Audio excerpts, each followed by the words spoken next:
Manau, kad šiandien tikrai vykdėm trenerio nurodymus, ką treneris sakė, tai padarėm, man atrodo, net geriau net negu sakė, aš sakyčiau. Galim sakyti taip, tai priešininkai kontroliavo žaidimą, taip mes jiem leidom, bet kontratako mes žaidėm ir tas visiškai pasiteisino.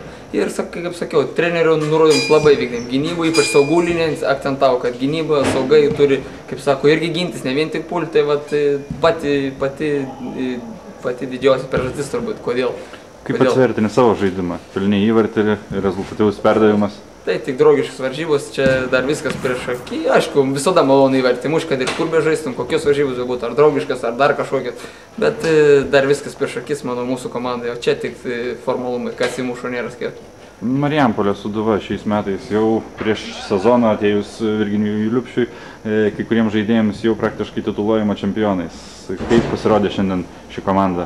Ne, tai be abejo gerai subalansuota komanda, mes patys matėm, jie kamuolį kontroliavo tikrai daugiau negu mes, čia niekam turbūt nenuostabu tai buvo. Dauguma žaidėjų visiems gerai žinomi, dauguma iš jų, galbūt keli jaunesni, kurių neteko mums patiems matyti, gal jie patys dar nelabai žino, bet taip, vieni iš pretendentų. Sunku būtų pasakyti, kas čia šiais metais taps, ką laimės, sunku, bet aišku, jie vieni iš jų, čia kas be ko.